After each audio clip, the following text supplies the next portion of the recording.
My name is Steve Westgarth, and this is The Engineering Leader.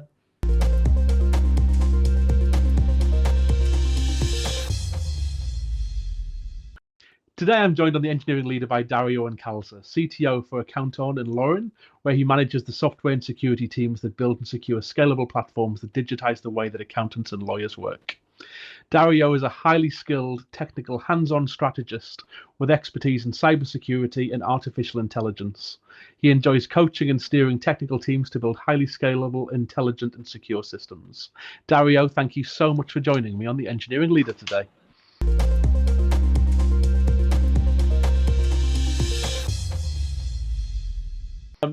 So I want to begin today by focusing on your core passion, which is security. What drives your interest? Really good question. So basically, it goes way back to when my father brought home the first desktop computer we had at our house, and there were like strict times that I could use a desktop. It was like a Windows 95 machine. It was a Sharp. I think it was, yeah, the brand was Sharp or something like that. And so every time my parents were out of home, I started to tinker with the computer, started to take it apart to see how it works.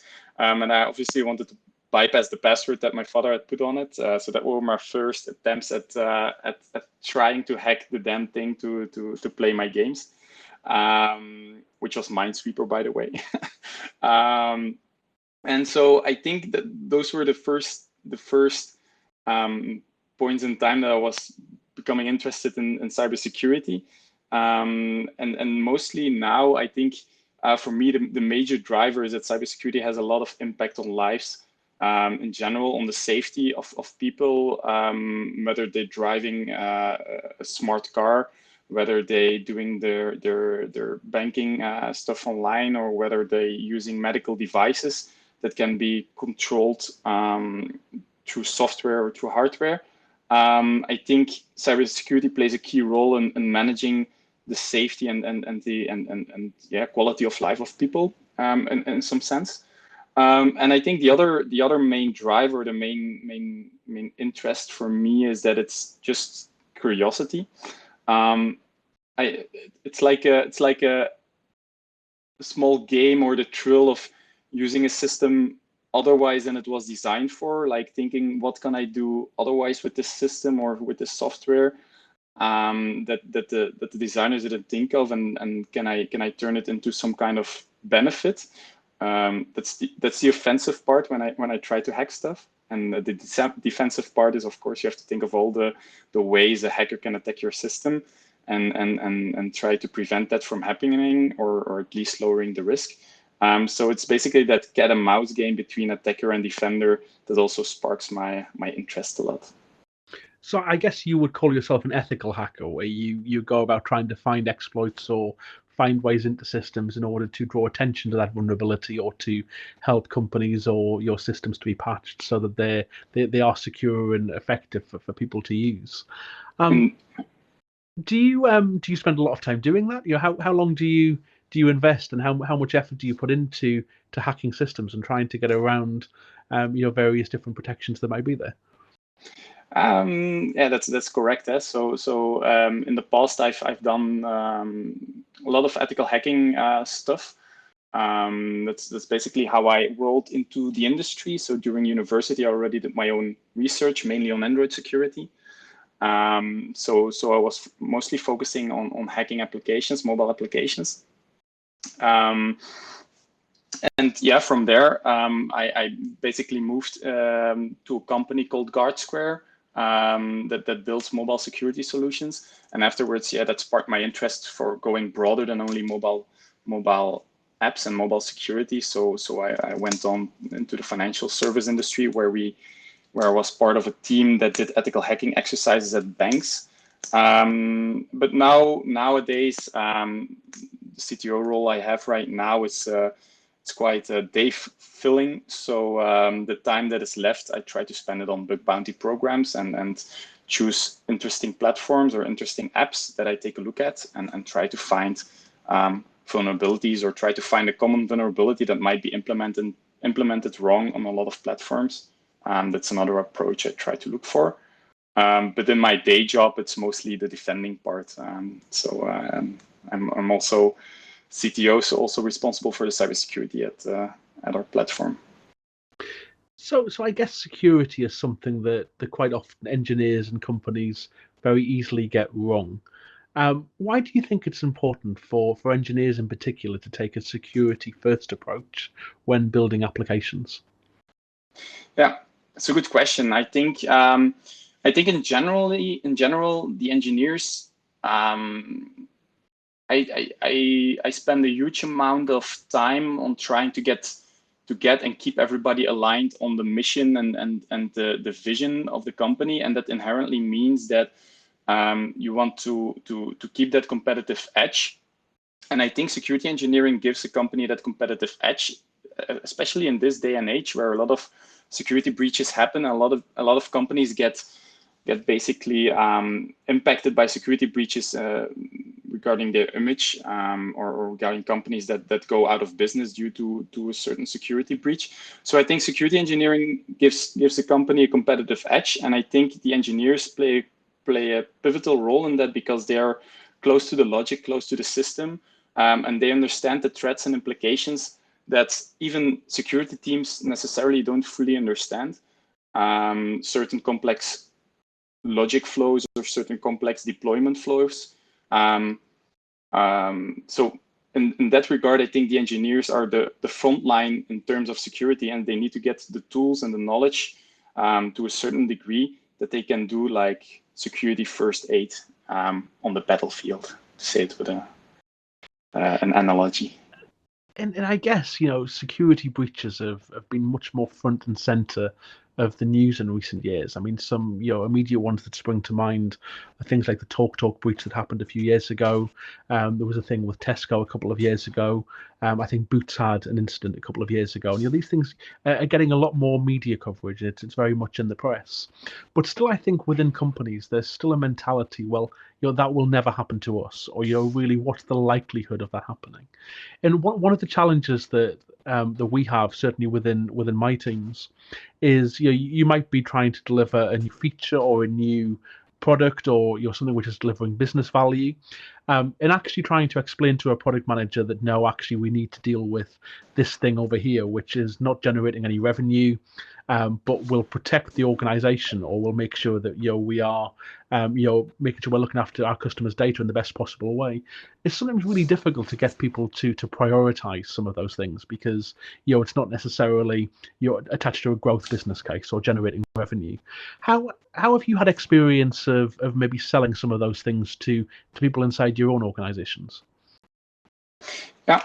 I think here a lot of my experience comes into play from my security consultancy days. Typically, when there's a misalignment on terms of security, it's the typical story you hear is that indeed the technical persons that know something about security, which either can be the security-minded developer or a security engineer, they try to get budget time, they try to get room on the development roadmap to implement those security features. But when you look at least in my opinion, what the problem is in those companies is that a good security program needs to be championed from top and bottom up. And the bottom up is making sure that your engineers on the field have the tools, as we discussed before, but top down is basically also making sure that whoever is in charge for security, either it's the CISO, it's the CTO, or the CIO, they need to convince the board that security needs to be a design feature, that security needs to be part of the product rather than an afterthought that you try to slap on top of the product. So I think if security becomes a feature, you can design for it. It becomes a design requirement. You can allocate bigger budgets for it.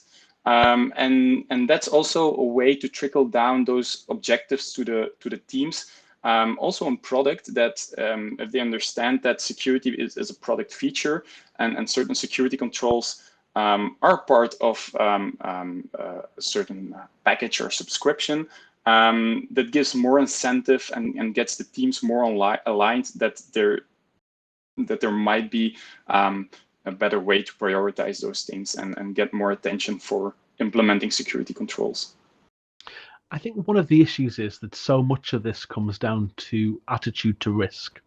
And one of the challenges that that I've seen in companies that I've worked with is that security teams are generally incentivized with different objectives to maybe our business owners of the product.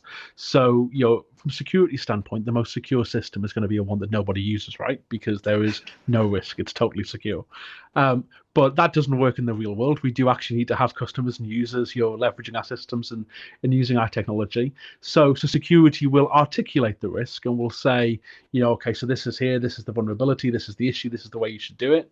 But the decision is still ultimately down to our business as to whether or not they should, go ahead and do something or not, or whether or not they're willing to accept the risk, for a period of time that they feel is appropriate. But if something goes wrong in that time, there's potentially huge consequences off the back of that. So how have you seen companies manage to reconcile those two things? How do you get security onto the same page of you're driving forward the business objectives, while at the same time you're making sure that we're taking the minimal amount of risk that we possibly can in our application development?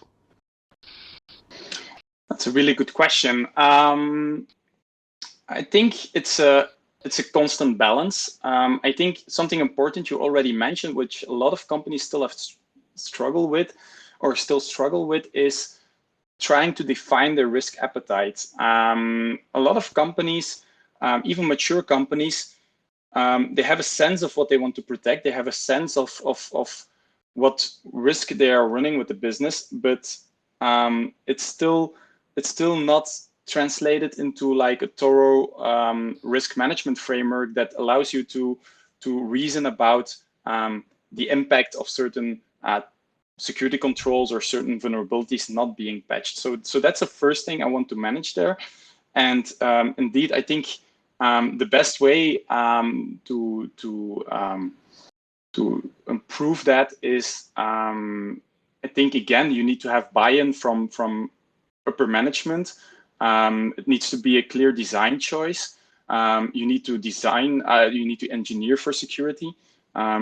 So yeah, I think, and also it's another dimension that comes into play is, of course, also the maturity in your security controls that you want to achieve.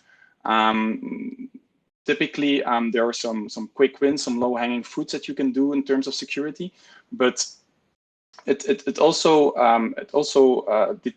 you also need to know how far do you want to go in your maturity in your security program. Do you want to proactively hunt for threats and vulnerabilities, or do you want to monitor and make sure that the incidents that happen, that you can cover them? So that's also another consideration you have to put into the equation. But I'm afraid there's no easy answer. It's a constant balance between usability between budget, and between having the experts and the knowledge in the team also. We talk a lot about DevSecOps and actually embedding security into the workflow of engineers. Have you successfully managed to do that effectively within your own teams? We are getting there. So I think it's a constantly evolving process. When I think about DevSecOps and within our organization, we try to focus on I think it's the holy triangle called people, processes, technology. I think everybody knows that. I think we put a lot of effort into educating our engineers, but not only our engineers, we also have security awareness training for the whole company. Because if you look at security breaches, a really high amount of security breaches or high number of security breaches happen due to some human factor being involved. So I think security awareness training and security engineering covers the people part. And within the security engineering program, we have things like we try to focus on the everyday tasks that engineers do, like if you have to handle authentication, authorization, which internal library do you use, which underlying technology do we use, how do you How do you use cryptography within the organization, and stuff like that. And then we have the processes. We have a whole range of processes implemented. To make it really concrete, when you ask for a PR, or you deploy a PR to the repository, you have a certain security checklist that you have to go through, which try to trigger your mind into thinking, okay, did I handle that authorization part? Did I update the libraries? Didn't I use a bad programming methodology? Like, did I use defensive programming, stuff like that?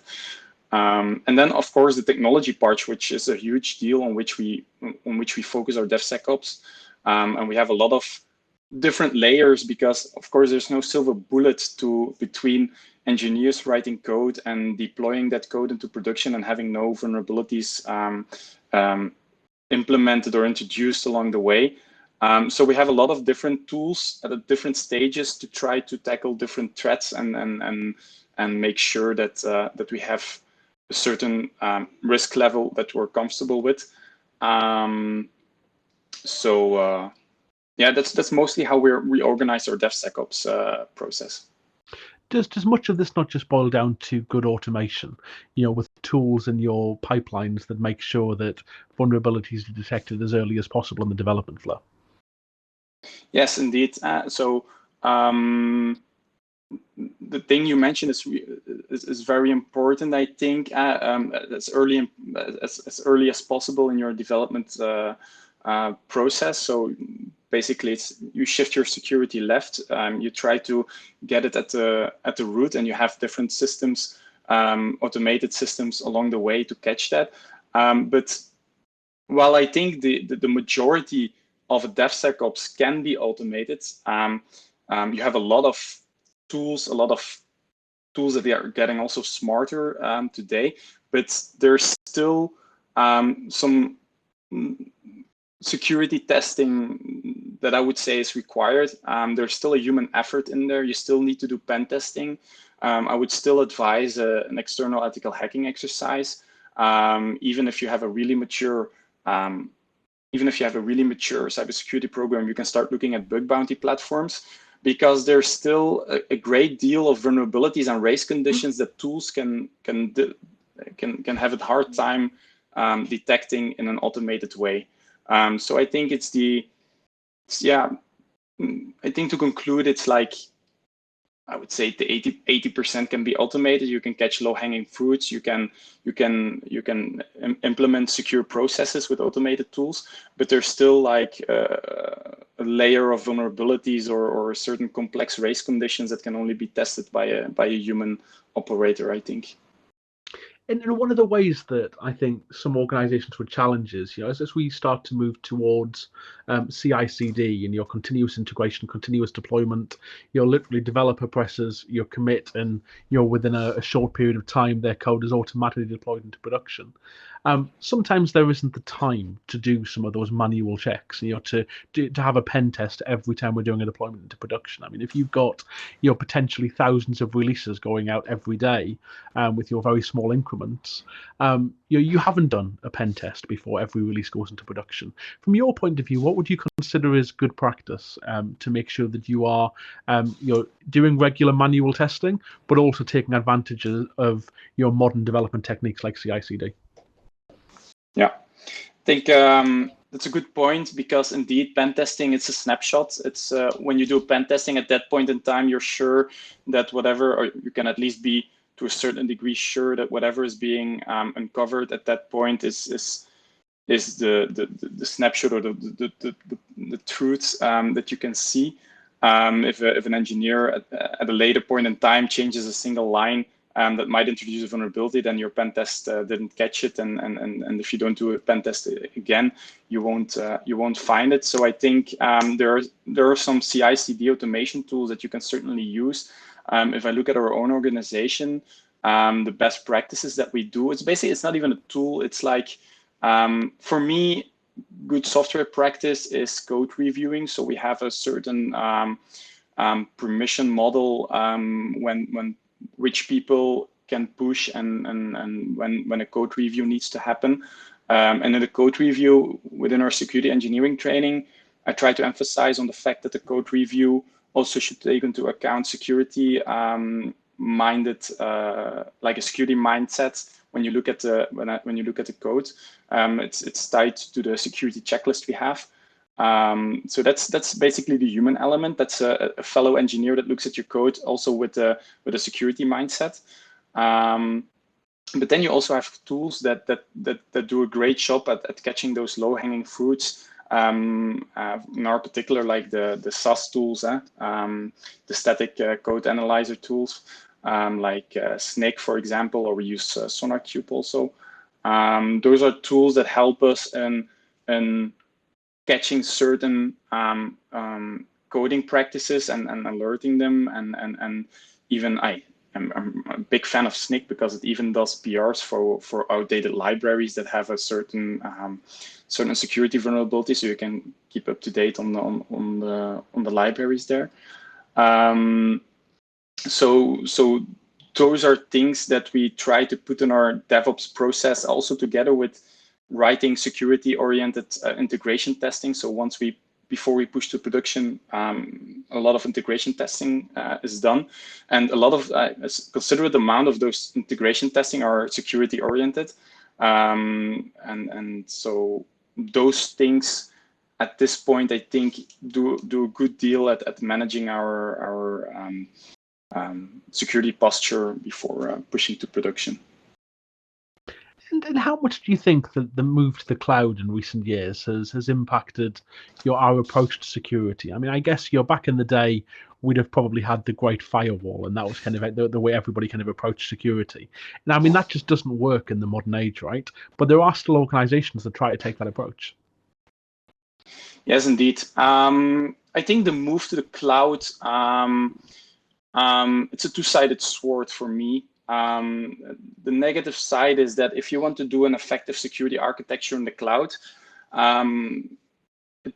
you will have to have an expert or a team of experts that really know that cloud environment in and out, because simple configuration mistakes or certain infrastructure configurations can have quite a big impact on your security architecture, which you would be not aware of if you wouldn't know the ins and outs of that environment. But on the other side, a positive thing of moving to the cloud is that you get more tools cheaper and automatically at scale to do your security engineering program. So if you have a program but you're tied with experts or security engineers, the cloud gives a lot of cloud environments give a lot of security tools to your disposal that you can deploy and that integrate into your cloud environment directly. So that's a positive side. But indeed, it's still strange. It's not strange. I understand why it happens, but it's still interesting to see that this great firewall idea or building your castle idea stands, because if you look at a lot of security breaches at the anatomy of those breaches, you see that those hackers, they get like initial foothold and then have little to no resistance in moving into the network, moving on different parts of the system, and doing a lot of damage. So if you look at the modern anatomy of a breach, I would obviously move away from the great firewall way of building your systems more to for example, zero trust architecture that gives you that is built on the idea that even your internal network is insecure. So picking up on that, I mean, zero trust is something which has got a lot of press over the last few years, and there's a lot of talk about it. But if maybe listeners haven't heard about it or don't really understand it, what is a zero trust security architecture? Yeah. So zero trust architecture is basically a way of building systems and services and software where you, as a system designer, you don't trust anyone. Whatever you want to do on the network, you have to constantly authenticate and authorize yourself. And the session tokens that you get are short-lived. So in terms, so that you can implement the principle of least amount of privilege, and then you have a lot of so you log also everything in the platform. So the zero trust architecture basically is built on the idea that even your internal networks are not secure, even your internal agents, being it a human, being it a service, being it another system, you don't trust it unless they present a live authenticated session and they are authorized to do that action. So it moves away from the great firewall ID and it looks at, okay, I don't trust anybody, I don't trust anyone. And you have to show that you're authorized to do that that action on the network. Awesome, that's really helpful. Thank you.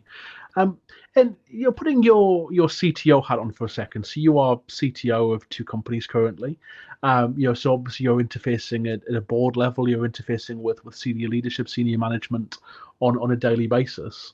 If you were a CIO or a CTO now of another company, you were thinking, from a security architecture point of view, what should I be most concerned about right now? What would be the top 3 things that would be really front and center of your mind? Yeah.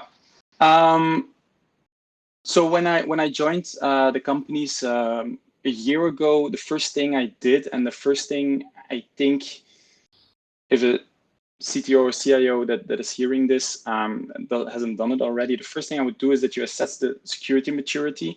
So how mature is your security program at this point in time? And what is your desired level of maturity? What do you want to achieve? When you think about maturity, there are security processes that you can do ad hoc. We consider that like a low maturity. It depends on whether you have a security expert on team that does that. But if the guy leaves, there's no documentation, nobody else can do it. We consider that very low maturity. Whether the complete other end of that maturity or the higher security maturity is where you have implemented processes, you have implemented tools, you're less human dependent on having certain security controls in place, and you proactively hunt for security vulnerabilities, threats, incidents. So that's the other hand. And so the first thing I would do is I would assess where am I on that scale? Where is the organization on that scale? The second one is, and I am aware that I'm in a privileged position, that I have a board and C-suite colleagues that also think that security and privacy are core to what we need to do, because we're also our products are in the legal tech industry, but also in the fintech industry. So privacy and security is really important. Our clients are actively asking also about our security measures and security methodologies. So the second thing is that if you have assessed your security maturity, you need to have buy-in from your C-suite, buy-in from your board, that you can implement that roadmap towards a higher maturity level, and you get the approval and also the budget to achieve that. And the third one is having your security quick wins covered. There's a whole list of security quick wins that can be implemented quite easily in a fast way. So I would do like a checklist approach if we have all those security quick wins in place, to make sure that at least we raise the bar a little for an attacker that might instrument the attacker to look at another target, at least with the quick wins installed. And if somebody's kind of looking, maybe for the first time to do some of these things, to do some of those assessments, are there frameworks available that kind of CIOs or CTOs can use to help them with that assessment? How would you approach it? Because I mean, presumably organizations don't want to reinvent the wheel every time they want to do something like this. Yeah, definitely. So I think in terms of how you should organize an information or cybersecurity program, there are these quite elaborate frameworks, which are called the ISO 27001 standard, for example, or you also have the NIST framework, and they basically instruct you on how to build an information security management system on how you should do risk management, what are the processes you can put into place for vulnerability management. But that's mostly on an organizational level. So how do you organize your company into being information security minded, and all these processes. But if you look more towards on engineering level, so how can you give teams tools and frameworks to implement secure code or implement secure systems? I'm a really big fan of OWASP, which is an open source web project that started as a project only considering web security, but is now much larger. It also has recommendations for mobile security, for example. And I think those I have heavily referenced OWASP a lot with my engineering teams, because there are a lot of good practices in there, a lot of good tools that inject knowledge into your teams, and they have a documentation that they can grab to implement certain best practices while they are engineering the code.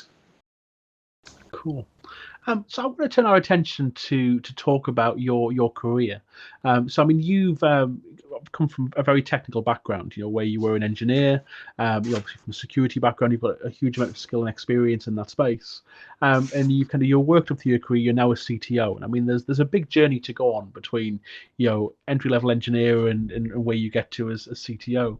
And I guess somewhere along that journey, you've made a decision to either go down a technical or a management path, which has obviously landed you to where you are today. Maybe just tell us a little bit about your journey and kind of how you made some of those decisions along the way. Yes. I think my journey to becoming a CTO isn't a typical one. I mostly, so as you mentioned correctly, I was mostly involved in cybersecurity research. It was mostly breaking things and offering security advice on how to protect things. So it's not the typical software engineering job. The benefit that it gives me is that I always had a passion for software engineering. I wrote my own open source projects for the security tools that I needed. But the biggest benefit I got from that career path is that in order for being successful at security and being it offensive or defensive security, you need to know a lot about everything, about the whole stack. It's not enough that you know a certain program language. It's not enough that you know a certain network technology, because a vulnerability can span the different layers of the stack. It can start as a network vulnerability, but you need code injection later on, or you need to hack a server. So a career in cybersecurity gives you a lot of knowledge in a lot of different parts of the stack. So I think that's a benefit for my path, but and it's also becoming a CTO and not the technical, like staying really technical. In a sense, here in Belgium, it's so I live in Belgium. It's also a cultural decision, in a sense that in our professional culture here in Belgium, technical managers are less valued as in contrast with more like people / business / technical managers. It's not like here you don't really have like the principal engineering role or the staff engineer role or like the high-end technical manager roles. So at some point in my career, I decided, okay, how can I make the most impact? How can I use my knowledge and can I help people grow themselves and how can I inspire people to have a larger impact and build bigger products? And given that thought and given that ambition, the CTO role was an obvious choice for me, and it also feeds into my interest for having a broad vision, which I also already had in cybersecurity, because it was by necessity that you need to know a lot about the different different stacks and the different layers. It's interesting you reference there the cultural differences in Belgium in terms of how different roles are perceived, and it's something I haven't really considered before. Certainly not on a country by country basis. I mean, we definitely have a different perception, I think, in terms of how roles are perceived. For example, in big tech companies, you're compared to perhaps where I am in a large corporate and kind of an understanding of the value that some of those technical roles bring. Do you think that's something which over time, Belgium will kind of work out and your tech will evolve, or do you think it's something which is just because of the nuances of the particular country that you work in that's here to stay? I think I think that will evolve. I think it will need to evolve because you basically want to make sure that you don't lose the good people going into more managerial roles or leaving tech in general because they're not satisfied by which level they can get into in their career. But I think it's a difficult battle because it requires a cultural change. It requires to change your view on how you perceive certain roles within a company, and that's not an easy way, an easy route, I think. Yeah, definitely. I think that the roles that people do kind of within companies are obviously determined by their interest and their skill levels and all of those things. But I think for me there is great value in really valuing technical skill at the same level as as a management skill. They're very different skills, and I've definitely worked with engineers who are fantastic engineers, but never ever should be allowed to manage people or kind of go into any form of management role. And I've also worked with engineers who are perhaps not the best coders in the world or aren't, the best technical people in the world, but they're actually amazing and inspiring managers. And so much of this for me is about making sure that people are playing in areas where they really can play to their strengths, and you can really kind of draw out of them the contribution they can give to the company or to the organization. Exactly, I fully agree with your statement. It's indeed there are definitely. I also know a lot of people that are extraordinary coders, but I wouldn't immediately trust them with managing people or especially managing other engineers, and the other way around. That people that shine better by managing people than or managing problems or projects than being an engineer. So it's in my organization, I try to make sure that everybody, that we continuously talk about career opportunities, and I try on my island, at least I consider it my island, that I can make sure that people are satisfied in their jobs. Like one of my engineering managers recently, I had a conversation with him. I said, okay, do you want to move more towards a people manager role? We're gonna build out the team more, but we need to know if you want to stay more technical or you want to become a full-time people manager. And we had the same discussion. I asked him the question, like, what do you want to get out of your career? And he asked me the question, how did you make that decision? And I gave him exactly the same answer. It depends on how you want to bring your impact. We need both. We need both roles, and those both roles need to be valued as such. And that's, at least in our organization, we try to make a difference there. You've mentioned impact a couple of times in the last few minutes. How important is it to you personally to have an impact on your organization? Yeah, I think for me it was when shifting jobs, it was a clear requirement. So I made a list of things that I found important in my new job, and having impact is a great part of that. I wanted to make sure that I can have impact on people's lives, but also on the technical side of things. And what that means for me is that I can help people grow, can make sure that they become the best version of themselves, to say it like with a, how do you say it, with a, in Belgium we say it with a cliche. I don't know how you say it in English.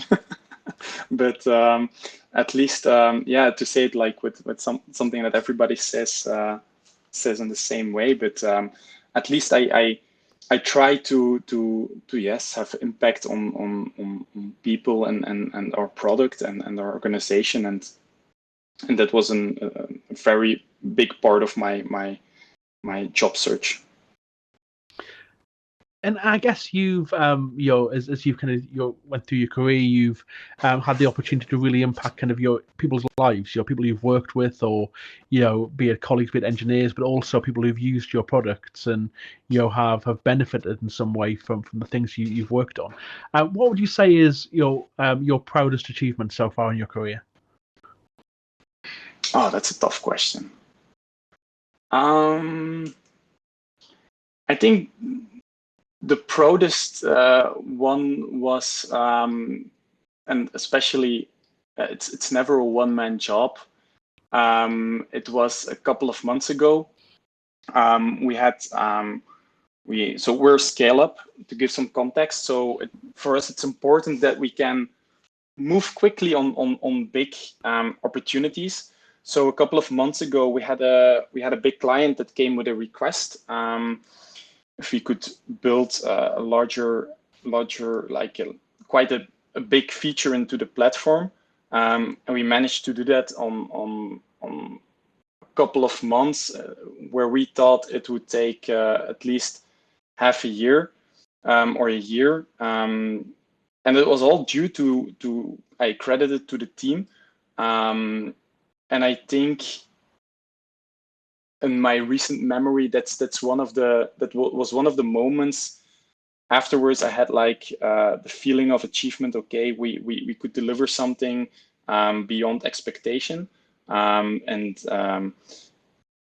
I think the best feedback that you the best way that was validated was in the form of sales and product coming back into the technical and the jointly technical meeting, and they said like yeah, the accountants, like part of our user base, they were clapping for the new features. So they were clapping during the meeting, and then that okay, you've brought a tool into the market that is actually solving a problem, that is actually making people's life easier in that sector, or make lives easier in that regard. And that was a moment of being proud of what the team has achieved. It's really interesting that the way you express that question is through the achievement of your team rather than you as an individual contributor. And I think it's something that, as I go on in my leadership journey, I realize more and more that actually, individuals, are nothing. Actually, we're much stronger together when we have a group of people who can come together with a common purpose to achieve a specific goal. And you're right. I mean, the sense of pride you can achieve when you've got a really high performing team that excels and does something which either you didn't think possible, or just achieves a great impact for the company, or for for a particular purpose is really mind blowing. And I think I'm constantly floored as well by how much teams can achieve when they come together in that way. Right? I don't know if you've had similar experiences. Yes, indeed. So how I like to look at it is like, okay, what makes a group of people different from a team?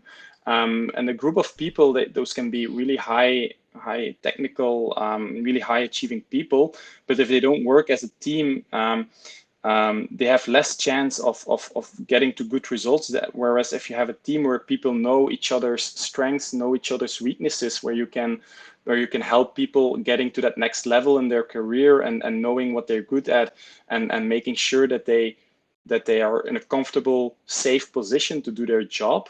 I think that makes the difference between a team of people that want to achieve something and a group of people that want to achieve something. And I'm highly confident in the thought that a team achieves more than a group of people.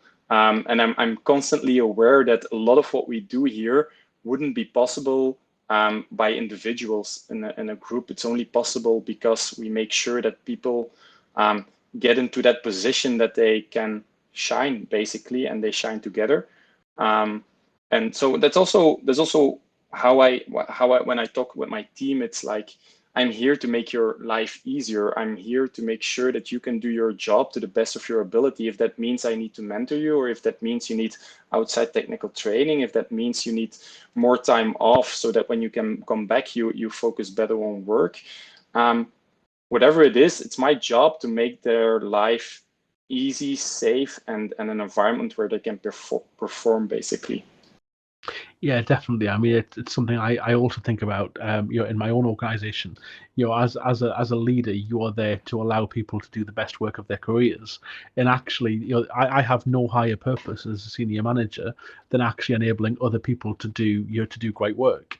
If I can unblock a team, or let a team achieve something, that is going to be way more important than me achieving something as an individual, because I've potentially unlocked multiple people to allow them to do great things, as opposed to the individual contribution that I might be giving, which is so important. What really comes through from talking to you is your passion for teaching, for mentoring, for passing your skills on, and for learning. And I mean, we first met at a conference, and I guess coming out of pandemic, it's really great to see real world events starting to come back to the fore. Are we likely to see you out at any conferences at any point in the near future? Great question, Steve. Unfortunately, I didn't have a lot of time to submit to conferences, but the idea is really to get that thing back on the rails. So at the beginning of the pandemic, I had some conferences planned, but they were canceled, and then I basically got out of that rhythm. But I have some stories in mind that I want to bring to conferences. So who knows? I don't think it will happen in 2020, but certainly next year I have the ambition to go back to conferences. Well, massively looking forward to seeing you back out on the conference road, and learning more from what you're doing within your various companies. Dario, it's been a pleasure having you on the Engineering Leader. Thank you very much for chatting to me, and good luck with everything you're doing in your current company. It sounds like you're having a ball. It was my pleasure, Steve. Thanks for the invitation, and also looking forward to meeting each other back at conferences.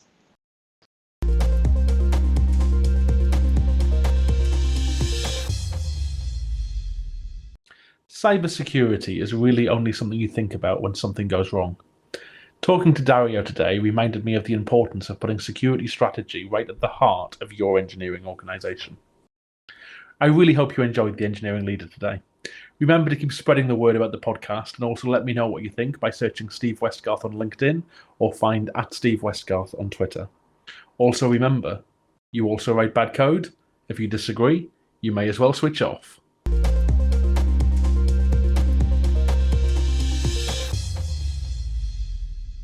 My name is Steve Westgarth, and this is the Engineering Leader.